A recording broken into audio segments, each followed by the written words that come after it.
예수가 함께 계시니 시험이 오나 겁없네. 기쁨의 근원 되시니 예수를 위해 삽시다. 날마다 주를 섬기며 언제나 주를 기리고 그 사랑 안에 살면서 딴 길로 가지 맙시다. 이 세상 사는 동안에 주 이름 전파하면서 무한한 복락 주시니 예수를 위해 삽시다. 날마다 주를 섬기며 언제나 주를 기리고 그 사랑 안에 살면서 딴 길로 가지 맙시다. 이 세상 친구 없어도 예수는 나의 친구니 불의한 일을 버리고 예수를 위해 삽시다.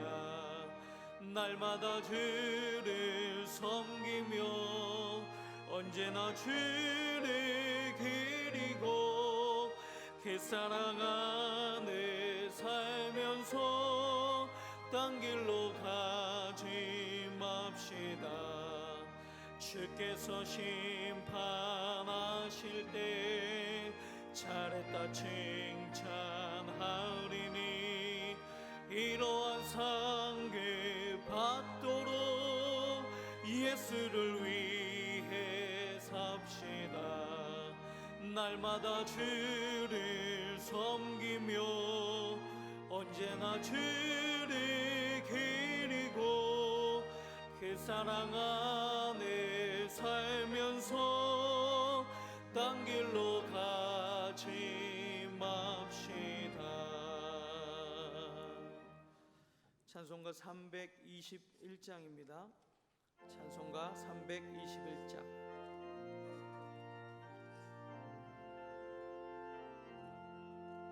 날 대속하신 예수께 내 생명 모두 드리니 늘 진실하게 하소서.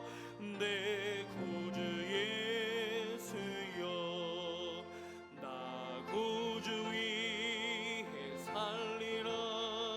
내 기쁨 한량 없으리. 내 갈 길 인도하소서. 내 구주 예수여 날 구원하신 예수를 일평생 의지하오니 날 영접하여 주소서. 내 구주 예수여 나 구주 위해 살리라. 내 기쁨 한량 없으리. 내 갈 길 인도하소서. 내 구주 예수여 주 십자가에 달리사 날 자유하게 했으니 내 몸과 마음을 주 위에 다스게 하소서. 나 구주 위해 살리라. 내 기쁨 한량 없으리. 내 갈 길 인도하소서. 내 구주 예수여 아멘.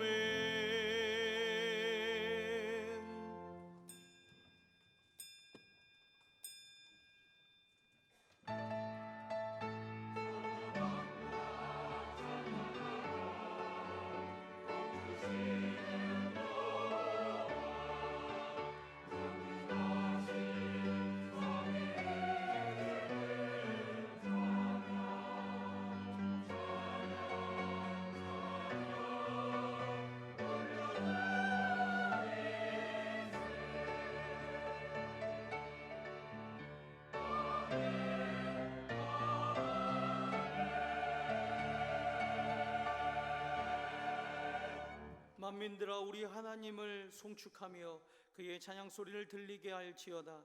그는 우리 영혼을 살려두시고 우리의 실족함을 허락하지 아니하시는 주시로다. 아멘.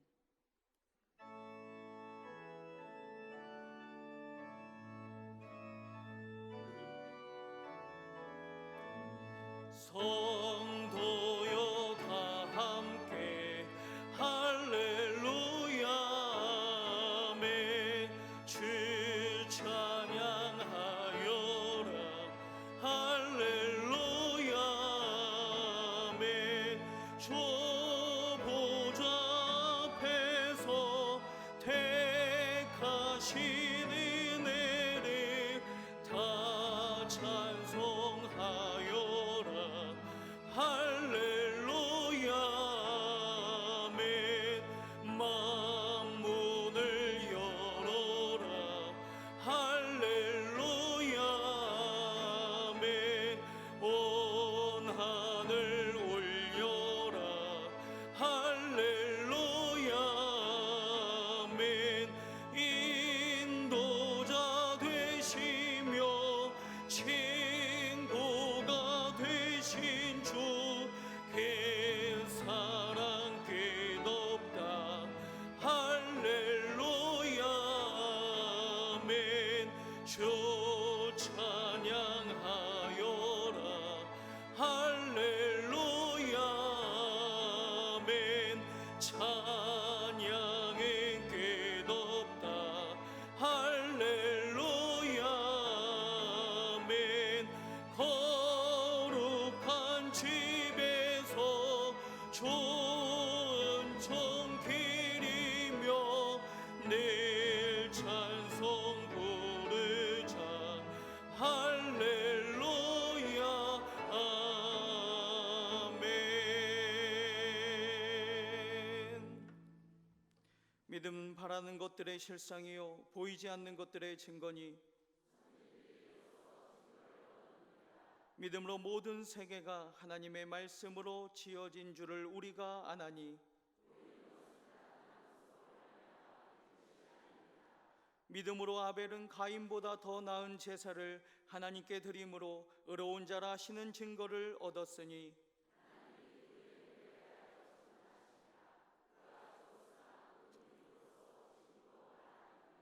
믿음으로 에녹은 죽음을 보지 않고 옮겨졌으니 하나님이 그를 옮기심으로 다시 보이지 아니하였느니라.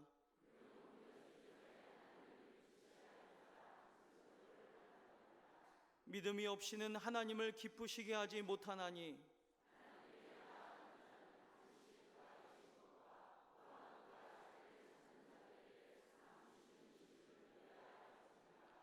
아멘.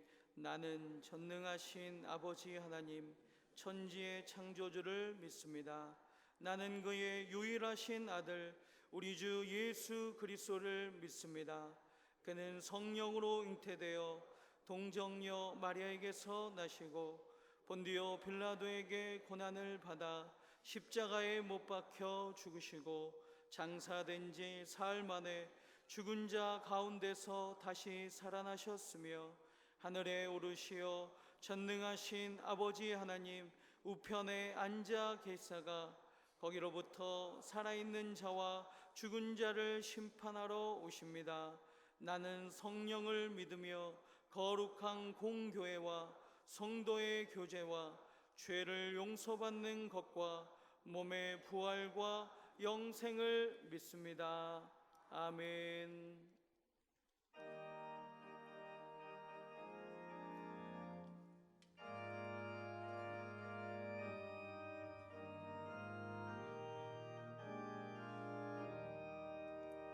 성부 성자와 성령 영원히 영광 받으옵소서.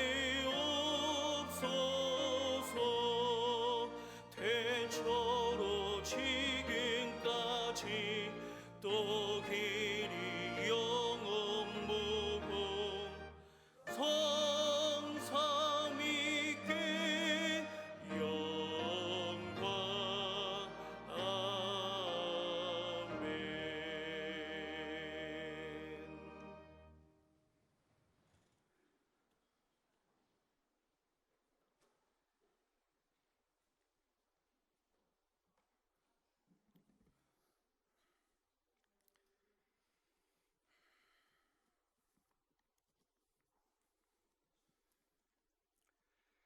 역사를 주관하시는 하나님 아버지, 그 역사를 통하여 지금 이 순간에도 우리에게 나타내 주시고자 하시는 주님의 뜻을 우리로 하여금 깨달아 알기를 원하시고 주님만을 의지하며 기도하게 하시니 감사하고 감사합니다.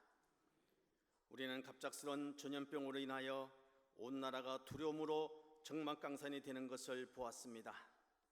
청정지역이라는 강릉에도 메르스로 인하여 염려가 늘고 경제활동이 위축되고 있사오니 우리 주님의 국민하심과 보호하심으로 이 모든 염려들이 완전히 물러가게 하여 주시고 오히려 이로 인하여 이 강릉에 이 나라에 하나님께로 돌아오는 사람이 많아지게 하여 주시옵소서. 최악의 가뭄이라는 자연현상 앞에 우리들이 할 수 있는 것이 아무것도 없다는 것을 다시금 깨닫습니다. 그러나 필요할 때에 필요한 것으로 채워주시는 우리 주님께서 이제 시원한 단비를 내려주셔서 메마른 땅 위에 생기를 부어주시고 다시금 새로운 삶의 희망을 북돋워 주시니 감사합니다. 오래 참으시고 인자와 궁일이 많으신 우리 주님께서 이 모든 현상을 통하여 우리로 깨닫게 하시고 행할 바를 알게 해주심으로 주님이 예배하신 축복의 자리로 들어갈 수 있는 길을 열어주시기를 원합니다. 주님, 오늘 우리는 주님께서 원하시는 순종을 드리기를 원합니다. 우리 안에 있는 모든 죄악들을 깨트려 버리고 온 교회와 온 성도들이 주님 뜻에 합당한 삶 속으로 온전히 들어갈 수 있도록 부르짖어 회개하고 돌이킬 수 있는 은혜를 베풀어 주시옵소서. 주님께서 보여주실 때 내 주변에 있는 모든 위험한 요소들을 제거할 수 있는 용기를 주시옵고 회개하며 주님 앞에 무릎 꿇을 수 있는 믿음을 허락하여 주시옵소서. 주님 없이 사는 헛된 삶이 되지 않도록 주님께서 직접 우리 주변을 정리하여 주시옵고 강권적인 역사를 통해서라도 당신의 자녀들을 지켜 보호하여 주시옵소서. 혹여 어려움 중에 있는 우리 성도님들을 살펴주시고 그 가운데 임하실 우리 주님의 따뜻한 위로와 치유와 채워주시는 은총을 직접 목도할 수 있는 축복을 허락하여 주시옵소서. 자녀들의 길을 활짝 열어주시어서 모두가 주님의 놀라우신 은총을 감격함으로 찬양할 수 있는 믿음의 가족들이 다 되도록 인도하여 주시옵소서. 우리들을 성령의 능력으로 강건케 하셔서 우리 교회가 강릉 대부흥의 역사를 이루게 하시며 이 지역을 넘어 세계를 향한 복음 전파의 꿈을 이룰 수 있도록 은혜 베풀어 주시옵소서. 하나님 아버지의 보호하심으로 우리나라의 모든 산적한 문제들을 해결해 주셔서 우리 국민들이 살아계신 하나님을 볼 수 있는 기회로 만들어 주시옵소서. 교육관 건축을 위해 기도드립니다. 주님의 크신 은총과 함께 하시는 역사를 통하여 아름답게 이루어 주실 것을 믿사오니 담임 목사님을 비롯하여 부목사님들과 우리 모든 성도님들을 축복하시고 기도와 물질의 모든 충만함으로 채워 주시옵소서. 이제 담임 목사님 말씀을 전하십니다. 능력의 장중에 붙잡아 주셔서 말씀을 듣는 우리들의 마음에 기쁨과 감격과 은혜가 넘치게 하시고 받은 은혜대로 행함이 있게 하여 주시옵소서. 주님께 찬양드리는 간양 찬양대를 축복하시고 그 평생의 삶이 찬양과 기쁨의 행복한 여정이 되게 하여 주시옵소서. 곳곳에서 예배를 위해 수고하시는 성도님들도 같은 은혜로 함께하여 주시옵소서.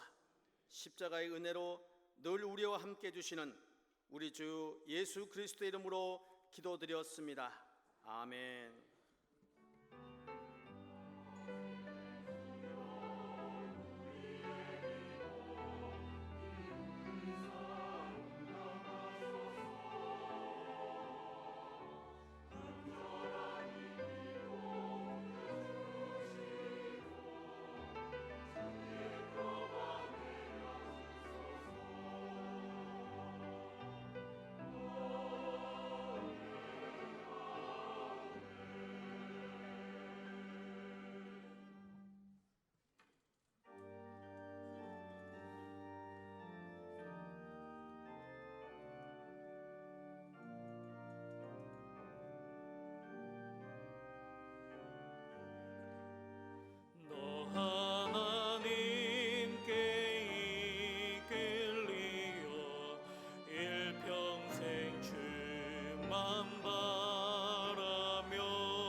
지키신 사랑 믿는 자 기반석 위에 서리라. 너 설레 내 맘 가다듬고 희망 중 기다리면서 그대로 신 주의 뜻과 사랑에 만족하여라. 우리를 불러주신 주 마음에 소원하신다. 주 찬양하고 기도하며 내 몸분 힘써 다하라.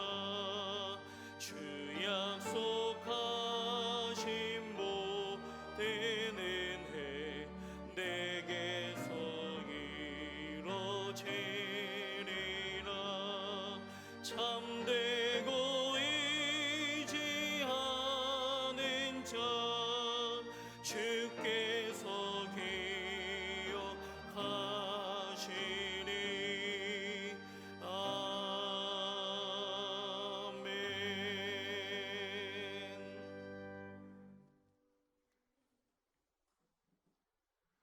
우리 서로 인사하겠습니다. 사랑하며 존경합니다. 표하겠습니다. 자신의 유익을 구하지 말고 바른 신앙, 바른 마음, 바른 생활, 하나님이 기뻐하시면 아멘.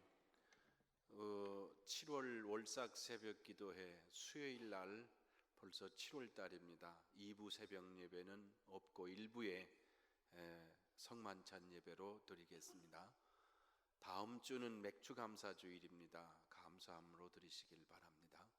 에베네셀 남선교회 3부 예배 후 3층 자모실에서 부부 동반으로 모입니다. 기획위원회 1시에 모입니다.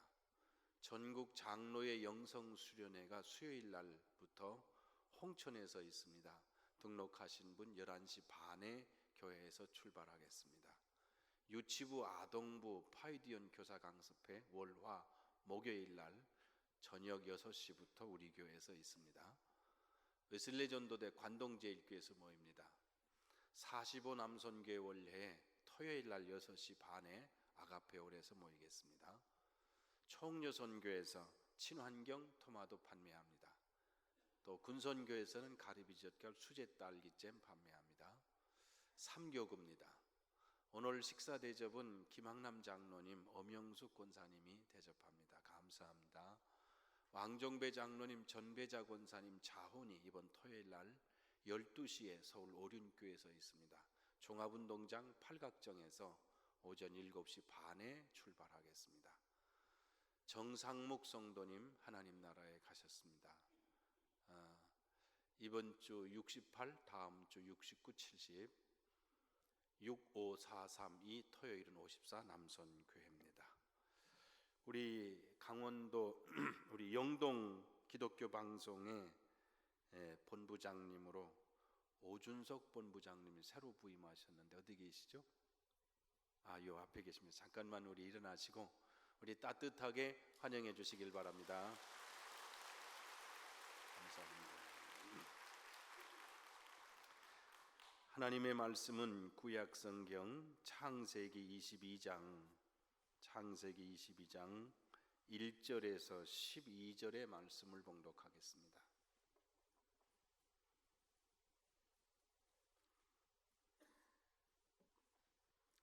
창세기 22장 1절에서 12절의 말씀을 우리 함께 봉독하겠습니다. 그 일 후에 하나님이 아브라함을 시험하시려고 그를 부르시되 아브라함아 하시니 그가 이르되 내가 여기 있나이다. 여호와께서 이르시되 내 아들 내 사랑하는 독자 이삭을 데리고 모리아 땅으로 가서 내가 내게 일러준 한 산 거기서 그를 번제로 드리라. 아브라함이 아침에 일찍이 일어나 나귀의 안장을 지우고 두 종과 그의 아들 이삭을 데리고 번제에 쓸 나무를 쪼개어 가지고 떠나 하나님이 자기에게 일러주신 곳으로 가더니 제3일에 아브라함이 눈을 들어 그곳을 멀리 바라본지라. 이에 아브라함이 종들에게 이르되 너희는 나귀와 함께 여기서 기다리라. 내가 아이와 함께 저기 가서 예배하고 우리가 너희에게로 돌아오리라 하고 아브라함이 이에 번제나무를 가져다가 그의 아들 이삭에게 지우고 자기는 불과 칼을 손에 들고 두 사람이 동행하더니 이삭이 그 아버지 아브라함에게 말하여 이르되 내 아버지여 하니 그가 이르되 내 아들아 내가 여기 있노라. 이삭이 이르되 불과 나무는 있거니와 번제할 어린 양은 어디 있나이까? 아브라함이 이르되 내 아들아 번제할 어린 양은 하나님이 자기를 위하여 친히 준비하시리라 하고 두 사람이 함께 나아가서 하나님이 그에게 일러주신 곳에 이른지라. 이에 아브라함이 그곳에 제단을 쌓고 나무를 버려놓고 그의 아들 이삭을 결박하여 제단 나무 위에 놓고 손을 내밀어 칼을 잡고 그 아들을 잡으려 하니 여호와의 사자가 하늘에서부터 그를 불러 이르시되 아브라함아 아브라함아 하시는지라. 아브라함이 이르되 내가 여기 있나이다 하매 사자가 이르되 그 아이에게 네 손을 대지 말라. 그에게 아무 일도 하지 말라. 내가 네 아들 네 독자까지도 내게 아끼지 아니하였으니 내가 이제야 내가 하나님을 경외하는 줄을 아노라. 아멘.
감사합니다.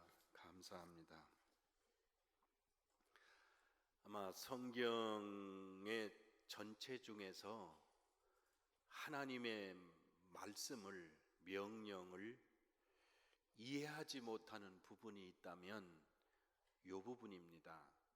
왜냐하면 사람을 잡아서 각을 떠서 번제로 태워서 제물로 드리라는 하나님의 명령 때문에 그렇습니다.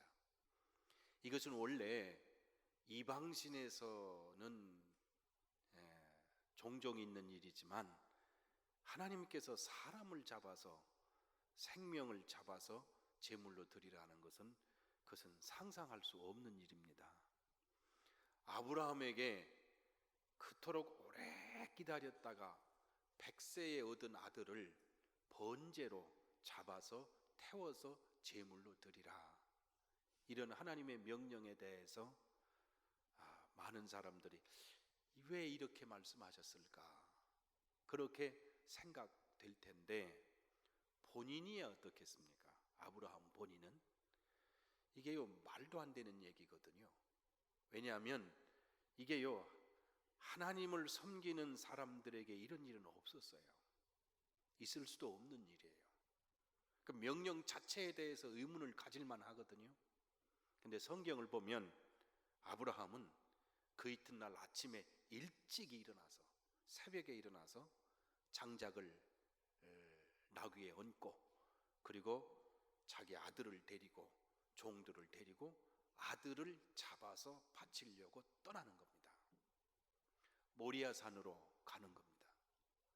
가는 길도 금방 가면 될 텐데 3일 길을 가요.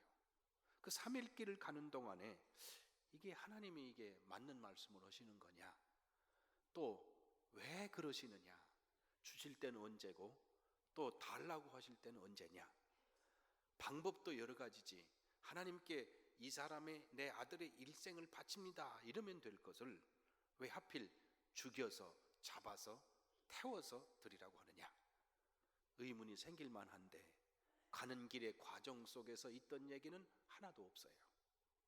마지막 하나 있어요. 다 모리아산이 멀리 보이는 곳에 왔을 때 종들을 보고 여기 섰어라, 이제는 아들하고 둘이 가겠다. 그리고 이삭의 등에다가 짐을, 장작을 매게 하고 자기는 불과 칼을 들고 뒤따라가는데 아버지와 아들의 대화가 딱 나옵니다. 아들이 하나님께 드릴, 번제로 드릴 양은 어디 있습니까? 아브라함의 대답이 하나님이 자기를 위해서 친히 준비하셨을 것이다, 이렇게 대답하는 장면만 나오고 아브라함의 갈등이든지 아브라함의 괴로움이든지 아무 얘기가 없습니다. 이 말씀을 해석해 보면 아브라함은 하나님이 명령하셨을 때 주저하지 않았다는 것이고 즉시 출발했고, 그리고 가는 과정에도 그 명령에 대해서 두 번 다시 생각하지 않고 순종하며 걸어갔다는 겁니다. 그리고 마침내 모리아산에 가서 거기서 제단을 만들어 놓고 장작을 쌓아 놓고 그 위에 아들 이삭을 묶어서 그 제단 위에 놓는 겁니다. 물론 이제 소설을 쓰든지 아니면 글을 쓰는 분들은 그 과정의 미묘한 아버지와 아들 간의 관계를 잘 표현할 수 있었겠지만 성경은 아무 얘기도 없어요. 그 얘기는 무슨 얘기냐, 아들 이삭에게 하나님이 너를 바치라고 그런다.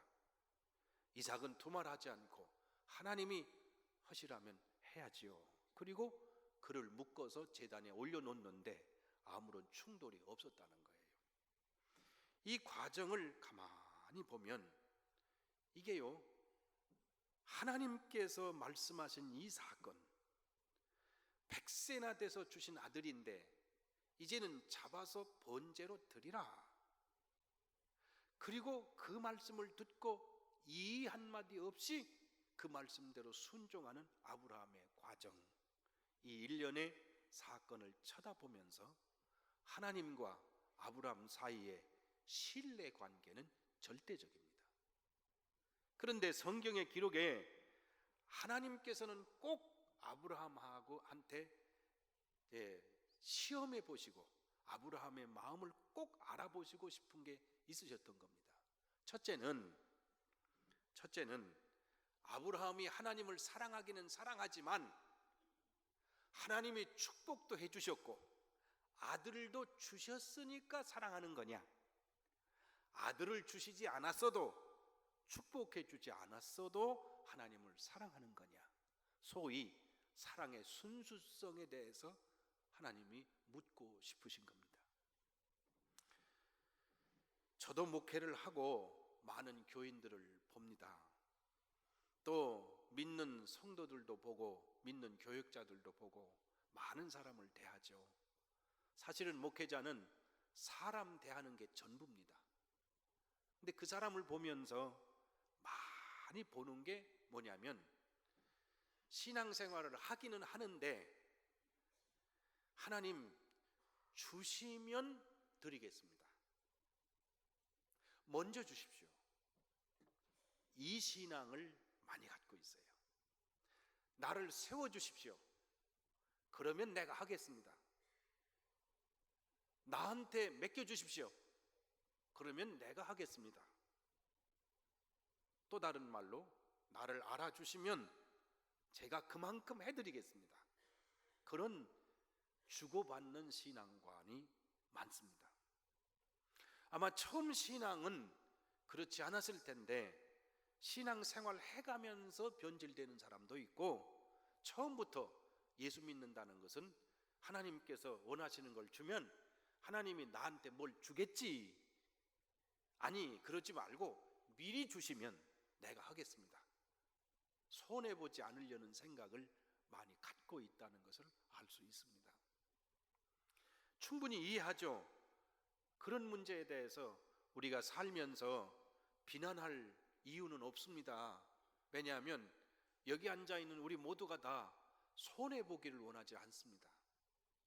손해보는 일은 안 합니다. 손해보는 일을 미리 땡겨서 하게 되면 우리는 그것처럼 어리석은 사람이 없다고 생각하기 때문입니다. 그런데 하나님께서 아브라함에게 지금 묻는 건 뭐냐면, 내가 너한테 재물도 주고 물질도 주고 내가 달라는 자식도 주었으니까, 내가 복을 주니까 내가 나를 사랑하는 거지, 그렇게 물으시는 겁니다. 아브라함의 대답은 아닙니다. 안 주셨어도 내가 주님을 사랑합니다, 내가 하나님을 사랑합니다, 이 고백을 말이 아닌 행동으로 깨끗이 보여주는 겁니다. 아들을 잡아서 드려라, 그거 없는 거거든요. 하나님에게, 이 하나님 신앙에서는 그건 없는 거예요. 그런 건 있을 수가 없습니다. 이방 우상 섬기는 사람들한테만 있는 겁니다. 이게 이상하거든요. 그런데도 하나님의 명령에 대해서 일절 의문을 품지 않고 아침에 일찍 일어나서 출발하고 3일길을 걸어가는 동안에 성경이 기록하지 않은 이유는 그 문제는 기록할 이유가 없다는 거예요. 그 물음에 대해서 아브라함은 분명히 대답하는 겁니다. 안 주셨어도 나는 하나님을 사랑하고 신뢰합니다. 두 번째, 이제 이 아브라함한테 주신 축복이 뭐냐면, 내 자손이 하늘의 별처럼 땅의 모래처럼 많아질 거다. 이 자식을 낳아야 되거든요. 그런데 그 주시겠다는 자식을 백세나돼서 주신 겁니다. 그 이삭이 자라나는 동안에 아마 학자들은 얘기할 거예요.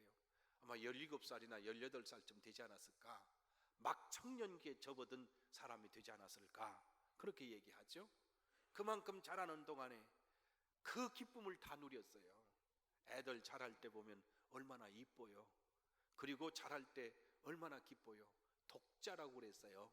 이게요, 그 기쁨을 다 누리고 이제는 장성해서 조금만 더 크면 장가 보내서 손자 손녀를 볼 수 있는 나이에 불현듯 잡아서 드려라.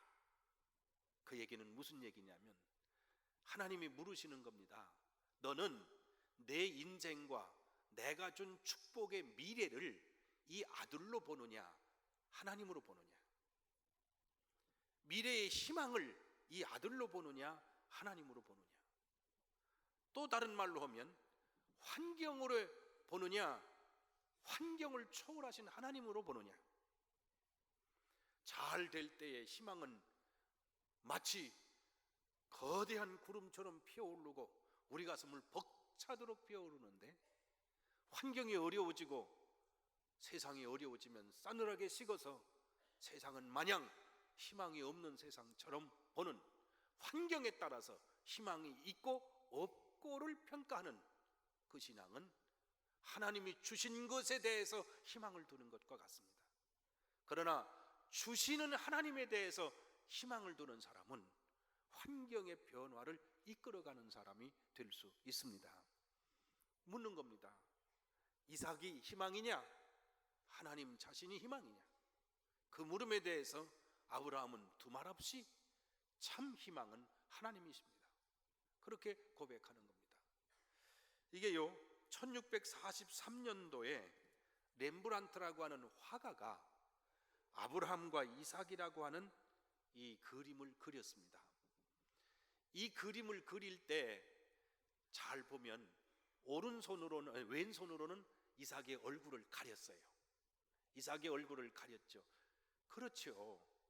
짐승을 잡는데도 눈을 빤히 보면서 짐승 잡기 어렵잖아요. 하물며 자기 아들을 잡아서 드리는데 이거를 얼굴을 가리고 칼을 잡은 겁니다. 그때 성경에 보면 아브라함아 아브라함아 부르시는 거예요. 한번 불러보세요. 시작. 아브라함아 아브라함. 이렇게 부르면 안 되는 거예요. 왜 그러냐면 성경에 거듭 부른 경우가 드뭅니다.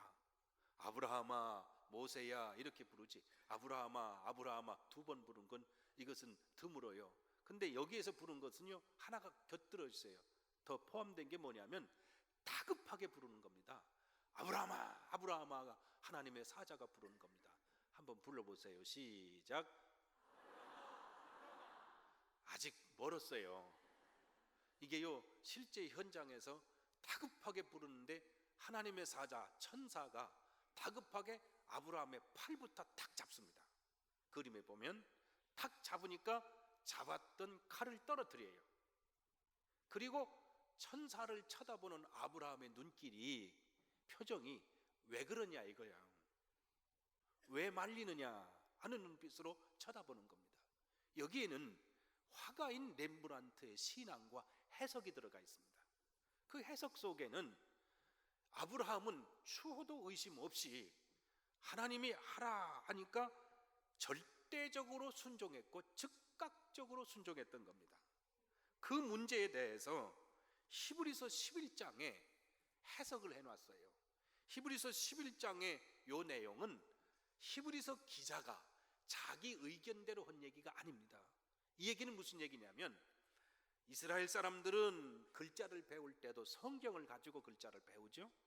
성경을 가지고 잘합니다. 탈무드라고 해서 성경을 토론하고 성경의 내용을 배우는데, 아브라함이 이삭을 하나님께 번제로 드리는 사건에 대해서 그들이 배웠던 그들의 해석이 히브리서 11장에 있는 겁니다. 히브리서 11장 17절에 아브라함은 시험을 받을 때에, 이것은 유혹이 아니고 테스트, 시험입니다. 시험을 받을 때에 믿음으로 이삭을 드렸으니, 뭘로 드렸어요? 믿음으로 드렸으니 그는 약속을 받은 자로 돼. 그는 아브라함이죠. 아브라함은 어떤 약속을 받았냐면 내 후손이 하늘의 별처럼 땅의 모래처럼 많을 것이다 하고 약속을 받은 자로 돼 그 외아들을 드렸느니라. 약속을 받았으나 아들이 없으면 끊어지잖아요. 그런데도 불구하고 하나님이 드리라 그러니까 하나님께 그 외아들을 드렸느니라. 그에게 말씀하시기를, 하나님이 아브라함에게 말씀하시기를 내 자손이라 칭하는 자는 이삭으로 말미암으리라. 다시 말하면 이삭으로 말미암아 자손이 태어날 거다 하고 하나님이 약속하셨는데도 이번에는 말을 바꾸시고 바쳐서 번제로 드리라 그럴 때도 믿음으로 바쳤다. 19절 왜 그렇게 했느냐? 그가 하나님이 능히 이삭을 죽은 자 가운데서 다시 살리실 줄로 생각한지라 그랬습니다. 이게 유대인들의 해석입니다. 다시 말하면 지금 번제로 바치더라도 하나님이 다시 살리실 줄로 믿고 바쳤다는 거예요. 부활신앙을 그때부터 가졌다는 겁니다. 요즘에 우리나라를 보면 작년도에는 세월호 사건 때문에 얼마나 우리가 큰 아픔을 겪었는지 말도 못합니다. 본인 가정들이야 더 말할 것이 없습니다.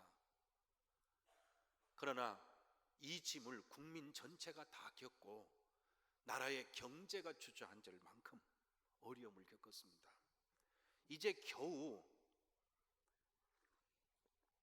이 어려움을 이겨내고 이제 조금씩 기지개를 펴고 일어서려고 할 때 이번에는 메르스, 이름도 괴상해요. 메르스 때문에 나라 전체가 다시 한번 충격을 겪고 있는 겁니다. 이 모든 사건이 사실은 외부에서 온 사건인 것 같지만 금방 일어난 일이 아니고 오래전부터 쌓여졌던 것이 이번에 작년도에 터진 겁니다.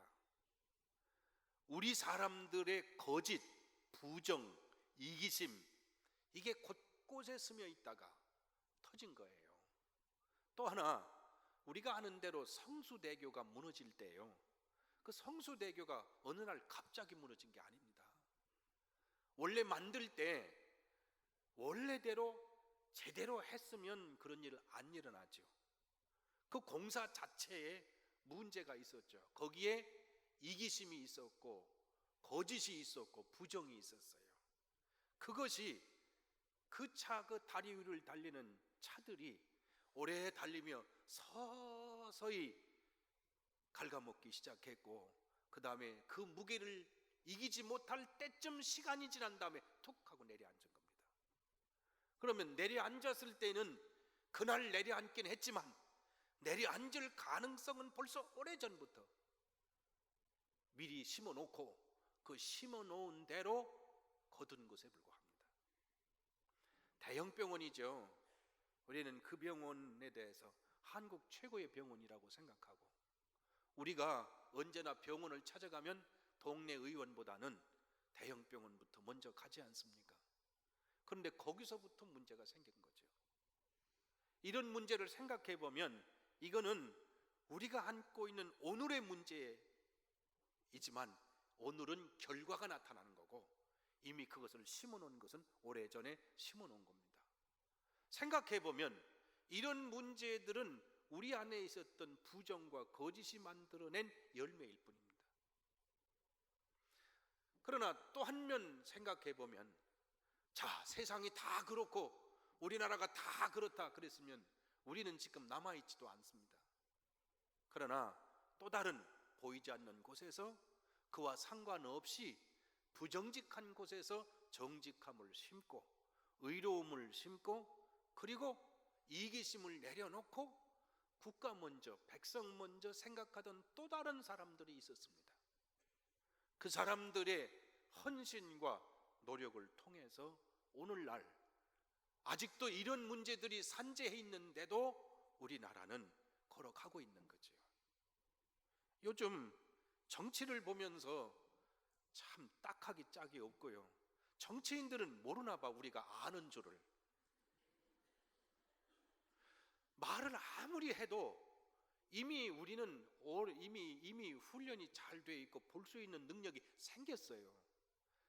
한국처럼 교육열이 높은 데가 어디 있어요? 다 알고 있는데 그분들은 우리가 모르는 줄 착각하나 봐요.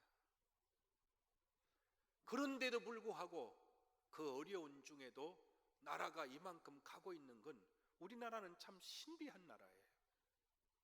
남북의 긴장관계가 있어서 밖에서 보면 금방 어떻게 될 것 같은데 안에 사는 사람은 전혀 걱정하지 않고 여유만만하게 산다는 것도 신비하고, 이런 부정이 있는데도 불구하고 부정의 또 다른 측면에서 나라가 이게 건재하게 존재한다는 것도 참 신기한 문제예요.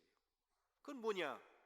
부정하고 거짓하고 그리고 잘못하는 사람만 판에 있는 게 아니고 또 다른 측면에서 보이지 않는 새로운 정직한 물결과 거룩하게 살고자 하는 하나님의 사람들이 있다는 것을 말해주는 겁니다.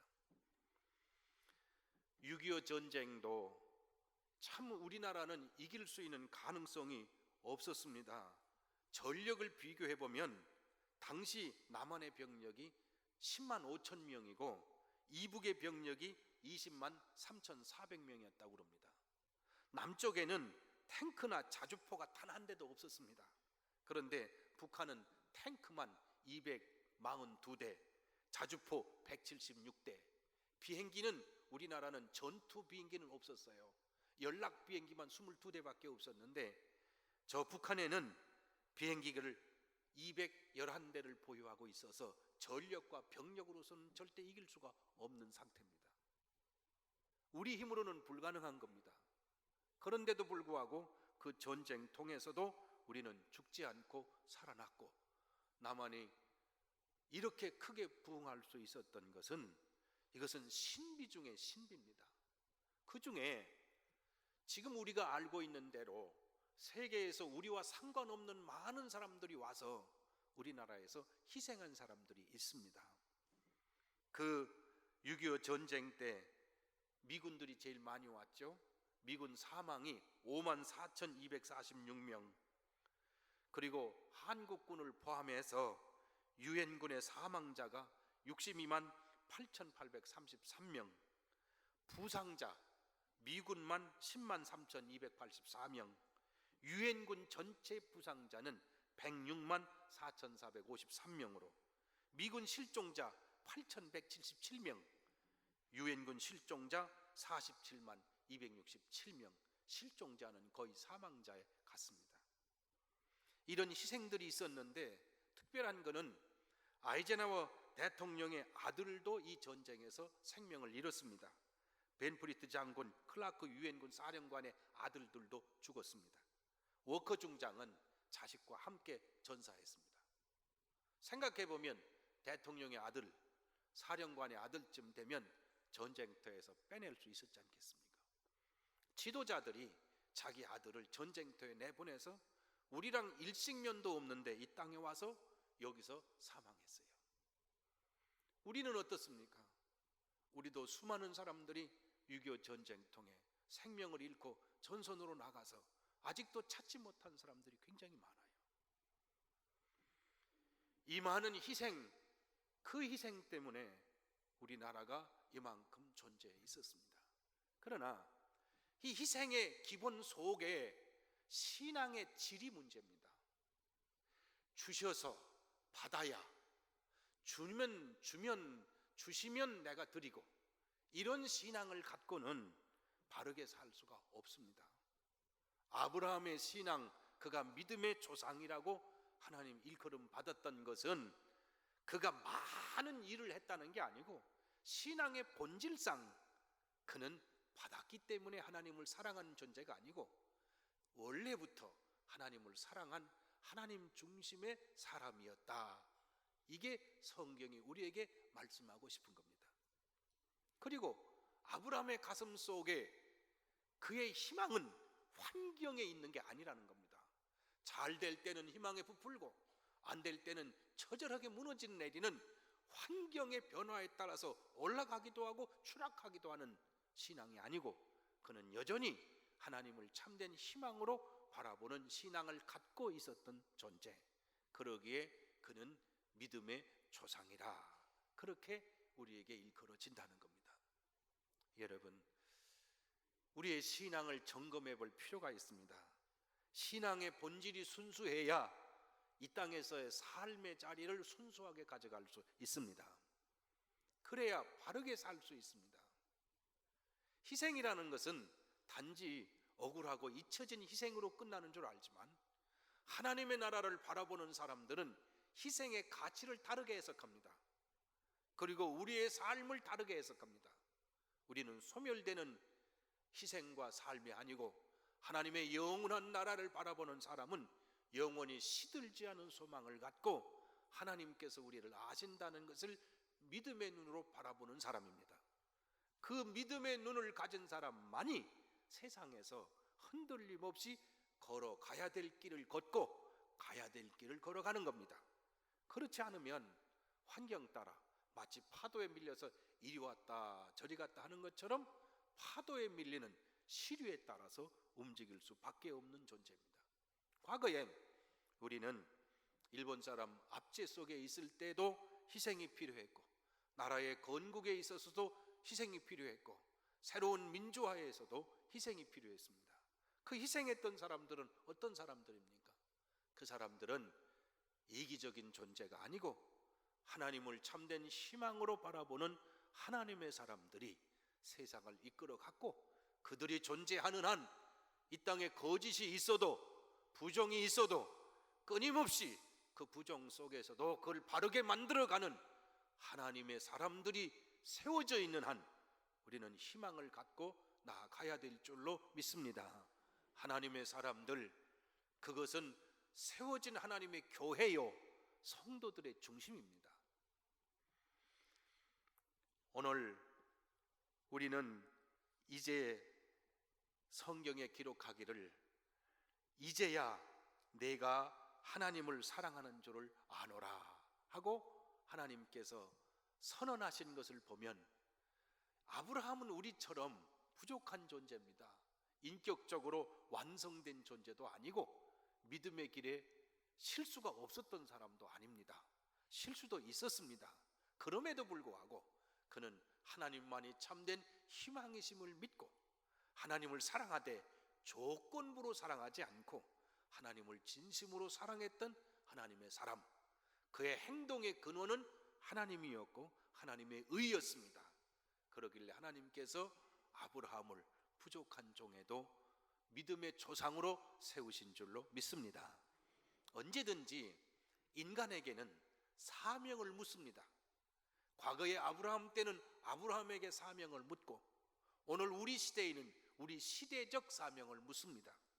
그 시대적 사명은 거대한 게 아닙니다.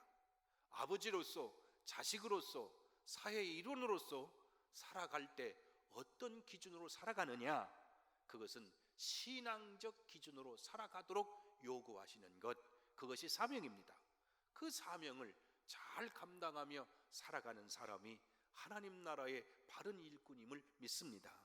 오늘 우리 시대에는 그 어떤 때보다도 혼란한 시대를 살아가고 믿음이 없는 세대를 살아가고 그 어느 때보다도 흔들리는 세대를 살아가고 있습니다.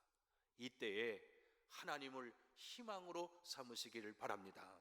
그리고 하나님이 원하시는 길을 걸어가는 믿음의 사람으로 살아가시기를 바랍니다. 그래서 하나님께서 약속하신 대로, 말씀하신 대로 이제야 내 독자라도 아끼지 않고 하나님께 드리는 것을 보고 하나님이 내가 나를 경외하는 줄을 아노라 말씀하신 대로 하나님을 감동시키는 복된 성도로 살아가시기를 주님의 이름으로 축원합니다.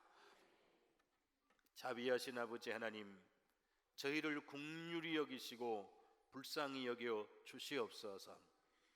우리는 환경을 보고 상황을 보고 흔들릴 때가 많이 있습니다. 그러나 우리는 영원히 변치 않는 하나님의 뜻을 바라보게 하여 주시옵소서. 하나님을 사랑하며 살아가는 생명의 일꾼들이 되게 하시고, 우리가 사는 이 시대에 하나님의 뜻을 이루며 살아가는 하나님의 사명자로 든든히 서 있도록 축복해 주시옵소서. 예수님 이름으로 기도하옵나이다. 아멘.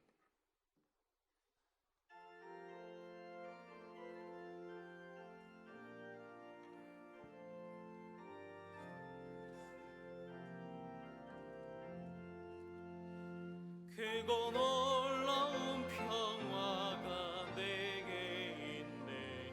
이 세상에는 없는 평화. 나의 영혼과 몸 주께 드립니다. 오 놀라운 나의 구주, 오 놀라운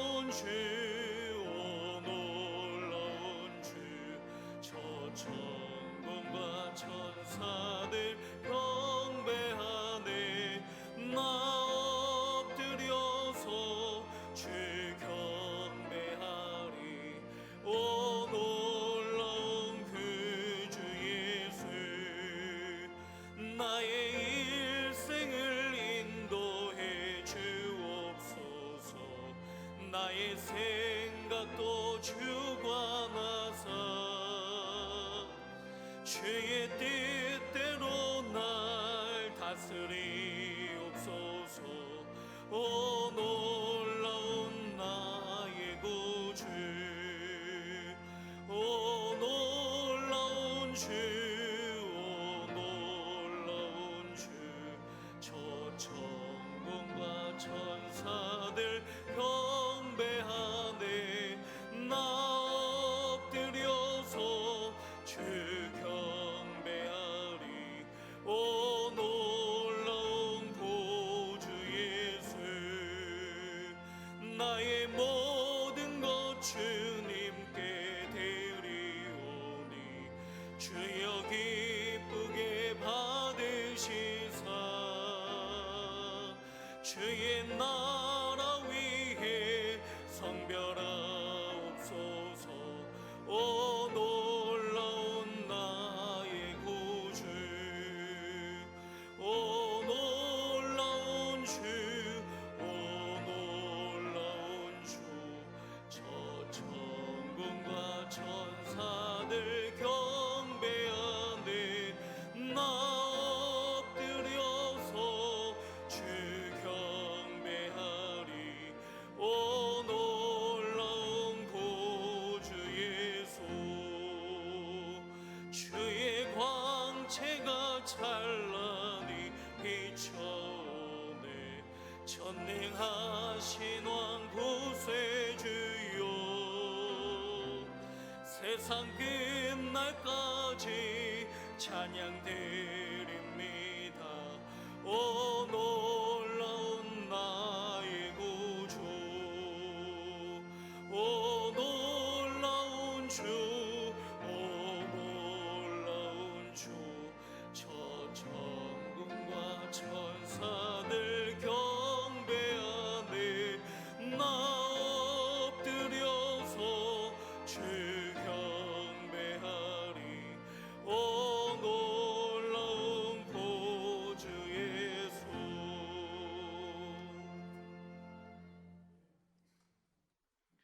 온 나라가 전염병으로 인해서 걱정과 근심에 휩싸이고 모든 사회가 내려앉고 있는 어려움을 겪고 있습니다. 이 백성을 긍휼히 여겨주셔서 이 질병이 완전히 소멸되게 하여 주시옵소서. 그리고 백성들의 마음속에 있는 이기적인 마음이 하나님을 사랑하고 이웃을 먼저 생각하는 마음으로 변화되도록 축복해 주시옵소서. 올 우리 백성들이 가뭄으로 고통을 겪고 있던 이 땅에 단비를 내려주셔서 감사합니다.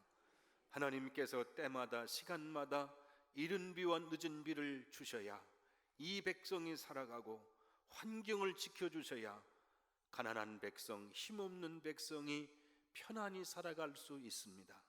자비하신 주여, 고난과 아픔으로 고통스럽게 눈물 짓는 이 백성들을 불쌍히 여기시고 저들이 평안히 살 수 있는 은혜를 허락하여 주시옵소서.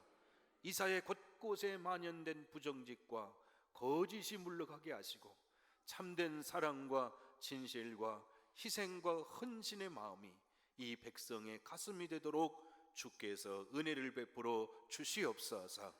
이 백성을 새롭게 하시려고 곳곳마다 하나님의 교회를 세워주시고 복음을 주셨는데 복음을 복음으로 받아들이지 않고 복음을 개인적 축복으로만 받아들이는 불신앙을 깨뜨리고 이 복음이 모든 사람을 사랑하는 것임을 깨닫도록 인도해 주시옵소서.